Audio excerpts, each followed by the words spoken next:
Welcome back to Small College Conversations. I'm Kristen Eargle. I'm joined by Jim Giacomazzi, Wayland Baptist Director of Athletics. Jim, thanks for being on today. That's my pleasure.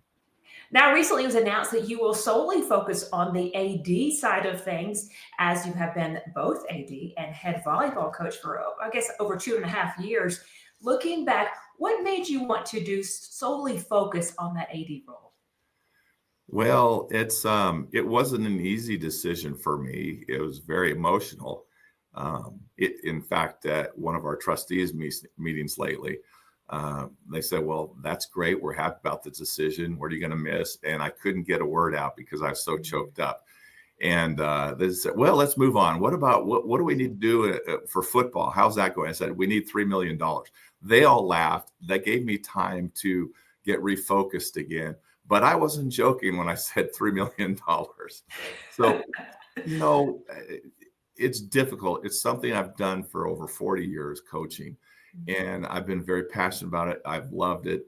Athletics has opened so many doors for me for travel, developing relationships, making me grow as a person, meeting my wife, being involved with my kids and having a little bit more knowledge and how to train them up in ways to be successful as student athletes as well. But, as a coach, you're just focusing on that one team, your one program.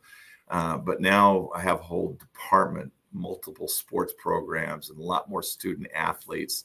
This allows me to just enhance the overall athletic experience for Wayland Baptist and the student athlete, and help develop them and create operational excellence, I guess you can say.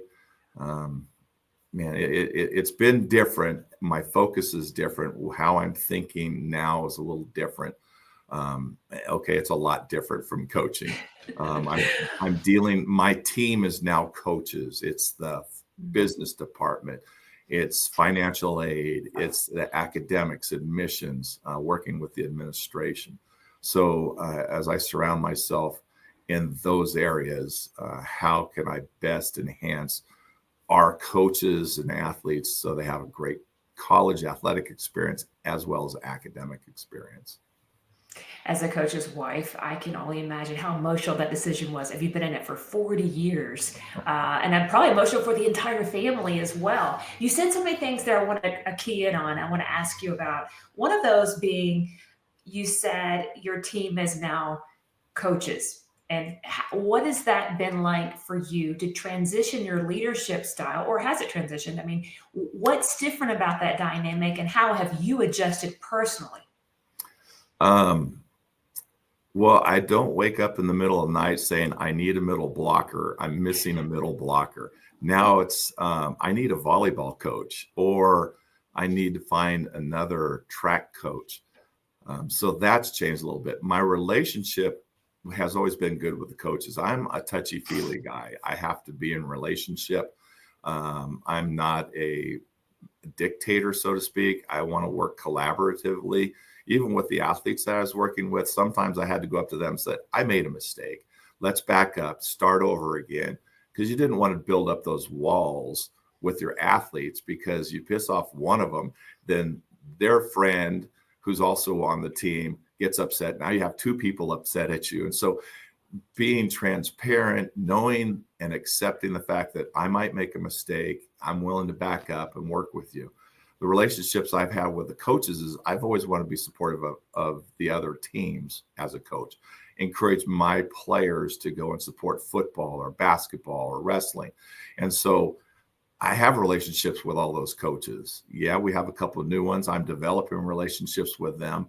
And so it's that collaborative effort, understanding what their needs are, trying to anticipate what their wants are, and getting ahead of it instead of then coming up to my office, "Coach, man, we got this problem. We got to have this." It's like, you don't have to have that. And so, or give me an answer as to how we're going to overcome this challenge. What are your solutions first? and then let's see if we can work together in trying to meet your needs. I mean, has it been fun to be a base? I mean, obviously you were a head coach, you had assistants that reported to you, but has it been a fun dynamic to switch to? I need to be busy. I don't take vacations. When I'm on vacation, I have to be busy. So it drives my wife crazy. She wants to go this place and that place. I want to do that too. Like if I go to the Smithsonian, I'll be there forever. I want to read every little quotation. I want to look at every piece of art. And she said, "Hey, where's Starbucks? I'm done with you. Meet me over there." And so it's like, I just want to get into the weeds, basically, of whatever I'm doing. So I don't know. As I work with the different coaches, it's finding out what their needs are. Okay, so you had to replace your own position, and then you've Haven't done hired it yet. We're several. still in Oh, you're still in process. okay, all right. But you've hired a few head coaches, right? In the last Yes. Yeah. okay. So being in that role for so long, you know what makes a good head coach. So what are Yes. those 2 to 3 things that go, this is a must? Being a great recruiter. 30 years ago, 40 years ago, coaches in high school taught the kids the game. They taught them the skills, proper technique. The college coach knew the X's and O's. How do we run this play? What scheme do we need to have be successful? How do we break down this play? And the pros, they had to develop relationships to keep those players. Now you have to have all three of those as a college coach. Here in the NAIA, we're not always going to get those blue chippers. We wish we would, and sometimes we get some of them. But at times that causes us a problem because they're coming from this big program and, hey, this is the way we do it. Here it's like, what? We don't do that here. Whether it's the relationships they have or attending classes, it takes a lot of effort to figure out what our niche is, what coaches need to have to be successful here at Wayland or here at an NAIA institution. There's things that are a little bit different. And so when I'm looking for coaches, I look for a faith statement. That's important to me. It's important to our university. I think because of that, we have a great culture. We're all like-minded. We're all going the same direction. We're all under that umbrella of God. And we happen to coach. We develop relationships. We work with student athletes. We want to know their wants, their desires. We want them to be followers of Christ. And, we're going to have kids that are faith-based. We're going to have kids that are not. But we go into all the world and preach the gospel. And at some point, we're maybe just planting a seed. But what's that common bond we all have? We want to play that particular sport and be successful in that. So we have coaches, and we want to hire coaches that know their sport and that love the Lord. So that combination, I think God has honored us here at Wayland. A big change that happened about a year ago, WBU had a new president. I mean, talk to maybe a newer AD or someone that hasn't experienced that's getting a new president coming in. Anyone that has, quote, a new manager, there's a little apprehension, right? So how do you Yes. navigate those steps? How do you help onboard a new president? How do you build a relationship? One of the first things I said, and I copied this from one of our other coaches, our athletic directors in a conference, he mentioned it because he had a new president as well. And first thing he said to her is, you're going to get a late night call because somebody got tossed out of a game or got a red card.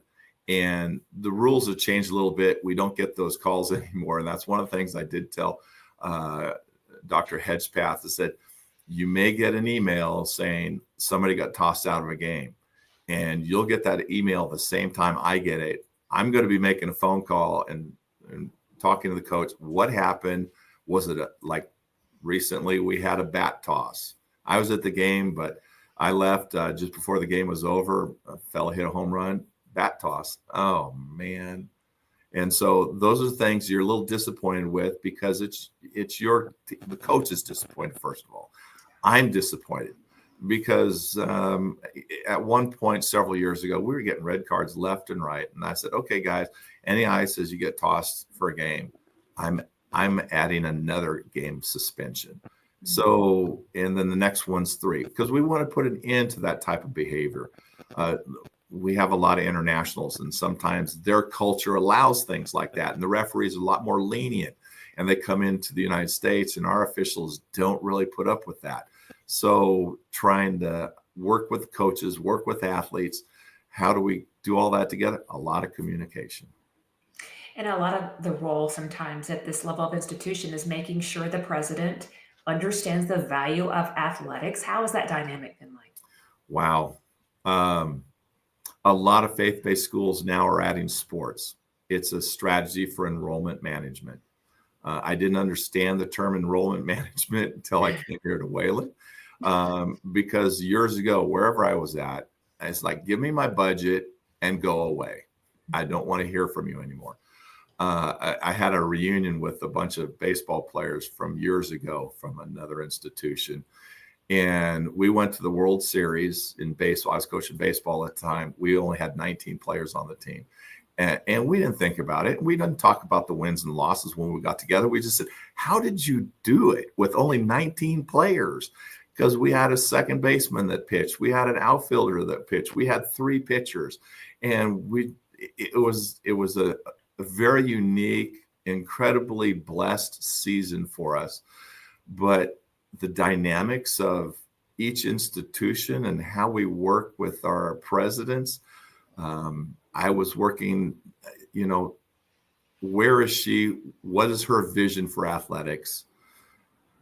Last year, we had a great growth plan when we come to enrollment management. We hired a new track coach. He did a super job getting more female athletes on our track program. Wrestling needed some more women in the program.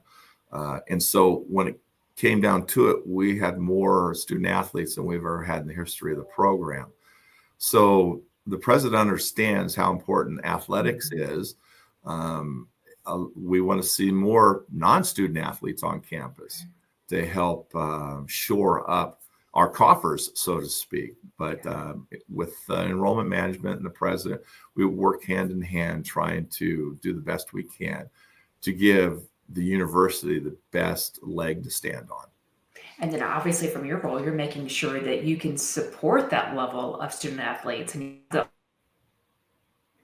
that's where you're not having too high of rosters. There's always a balance there, isn't there? Exactly. What comes first, the chicken or the egg? The equipment budget or the student athletes, the travel budget or the student athletes. So yes, there's some hit and misses and there's some frustrations, but first we have to have the numbers, and then we modify the budgets. Now the university's in the Thrive campaign. Update us on where athletics is right now, maybe what's on the table for some facility upgrades. Well, we want to take care of the things that we have right now. And one of my biggest priorities, in fact, right now, our shot cup, one of our shot clocks went down. And so we have a fella coming in later this afternoon to fix our shot clock. We have a game tomorrow night. And so we need a new scoreboard. Last time I spoke with them last year, they said, your scoreboard is 25 years old. It is very difficult for us to find parts to keep it going. So that's one of my biggest priorities, is get a new shot clock. Where we are right now, our football coach said a lot of things, not just with facilities, but hey, we really need another coach. When you have over 100 football players, over 130 football players, you can't do that with 5 or 6 coaches. You need a lot more eyes. You need a lot more support. And so that was the first thing that we did. The next thing is we want to bring our football team to play on campus. That will enhance our student body experience in a way that we cannot describe. With that, for years, we've had an outstanding track and field program. They've been practicing and working out on a 6-lane track. And we've, fixed the surface a couple times, but we've never been able to host a track meet because of the just 6 lanes. So hand in hand, my first goal as far as facilities go is to get a football field. With that, we have a track. With that, where that site where we have the football field is where our soccer teams play. So we have to create a new pitch, and they want a natural turf field, which I understand. speak to all the soccer coaches around the country. They want natural turf. Football, they probably like natural turf too, but it makes more sense in football with the wear and tear and maintenance on a natural turf field and the issues with plumbing and irrigation.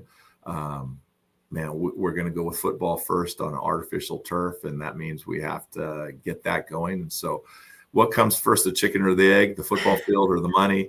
In our position, we need to get the funds first so that we can really help those student athletes have a better experience. And obviously, I'm sure you feel some of that pressure for driving revenue streams. Where have you had the most success in the last couple of years? Well, developing relationships with those that love Wayland or love our coaches. Some of us have people that are interested in what I as a coach am doing or what our baseball team is doing. And so those relationships are who we want to go to first and visit with them and see if they want to be involved with our project, invest in our student athletes to help their experience become enhanced to another level. Jim, you've been there for almost 2 decades, right? Yeah, say it fast. It won't seem That's so pretty big. incredible. And the longevity sometimes can be very rare nowadays. So, what are 2 or 3 things that a younger professional can write down and say, this helps in building stability in one spot?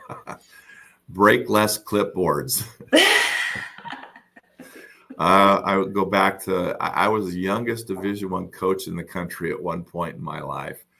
And I remember clipboards were only 19 cents at that time. And I might have gone through a dozen that one year. But your emotion can help out. I look at young coaches, they're so passionate. I remember those days. To me, it was like, if you don't do what I say, you're spitting on me. You're not helping us be successful. Don't be tired. Come on, suck it up. You got to come in better shape.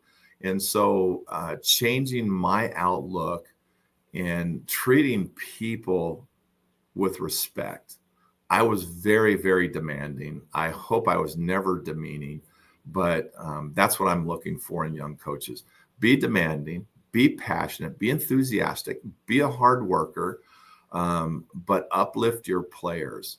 Work with those around your team. And a lot of coaches come in and think, well, my team is my assistant coaches. No, it's not. It's the people that helps push those requisitions through to get the monies for your road trip.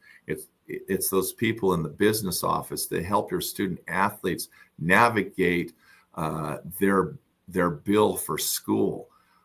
It's the admissions process. You need that documentation, helping with them. They're all part of your team, and having good relationships with those people, that helps you become a better coach. And so I would say patience and consistency with what you say to your student athletes. You as a coach make the weather. When you walk in the gym or on the field, they know whether you're in a good mood or a bad mood within the first 2 steps of you walking over there. They read you like a book. And so being consistent with them, knowing that you're working with other people created in the image of God, sometimes we forget that. Sometimes we become more of a dictator than a collaborator. What skill set would you say is becoming more important now than maybe not so much years ago, or even from the AD perspective as well? Patience. When you're in a position, I'm a person that's a doer. Okay, this needs to be done. Okay, let's get a couple guys. Let's go move that. Let's do it now. I don't care. Let's put some gloves on. I'll go get my jeans and t-shirts and let's work some elbow grease. I want to see that happen. We have some projects we want to work on, and I see some of the coaches ready. They're chomping at the bit. They're ready to get after it. It's like, whoa. We got to look at this and this and this. If I was a coach, I'd have had it done already and asked for forgiveness. But that's not the way we need to do it, because there's so many other issues nowadays that we have to be cautious with. So patience. Sometimes we have to have the patience of a glacial melt. And so that's not me. That's very difficult for me. I want to see something happen now. So sometimes I look for that low-hanging fruit. What can we do?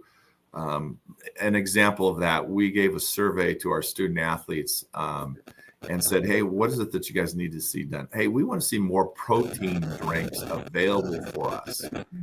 Okay. I go over and talk to our food services people and say, hey, can we get protein drinks? Yeah, we can do that.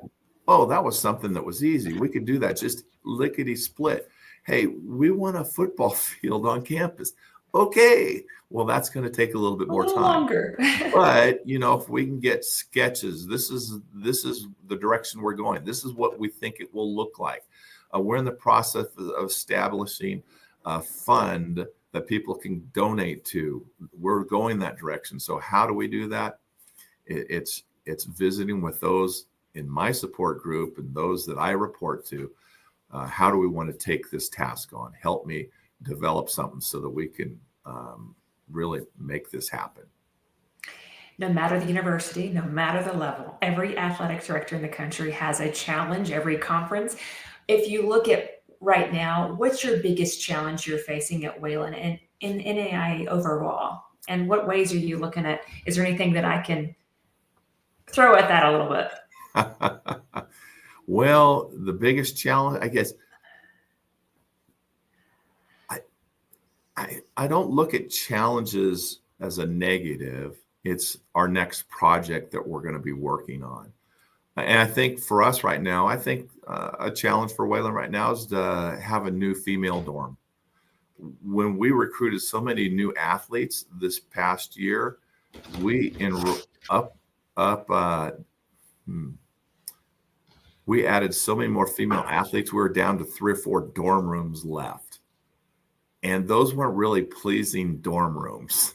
Mm-hmm. And so as we are busting at the seams for our female athletes, we want to give them something that they can be proud of, something we can be proud of, something we can open up our doors to. So that is something we're discussing right now on how to fix that.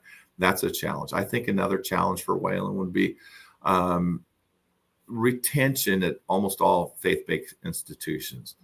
Retention is always a challenge for all of us. And we have better retention as we have better relationships with our student athletes, not just with our coaches, but as those student athletes develop relationships with their professors and some other significant people on campus, they come back and it's a lot easier to work with them. Hey, I got a challenge. They are able to have that freedom to ask for help. That's a challenge for so many of the young people. They don't want to ask for help. They can do it all. The other challenge that not just here at Wayland, but institutions across the country is the mental health challenges that we have. I don't know. For me, growing up, I loved sports. I tolerated school, but I wanted to play baseball at a high level. And so that was my main focus. But in order for me to be successful at baseball, I also had to do well in my classes. The mental health issues we have nowadays are so much more than it was 10 years ago, 5 years ago.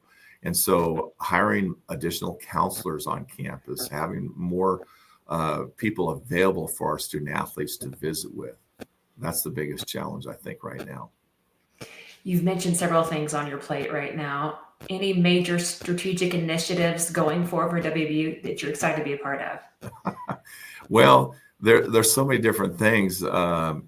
Just continuing to offer support for our student athletes, developing our coaches in a way that they're going to get better, for them to continue their professional development and coaching education. Things on the plate, just taking care of the things that we have right now. We'd all like to drive a Cadillac, but for a lot of us, a good Chevy that works well, that's dependable, that's something that I think will make a lot of us happy. And so those are some of the things that are on the table. I would love to see more community involvement at our football games, at our basketball games, at our volleyball games and soccer games. Those are some things that we want to strengthen and get better and do better. So, Jim, it's been an honor to meet you. Thank you so much for providing your insight. Continued success. Thank you so much.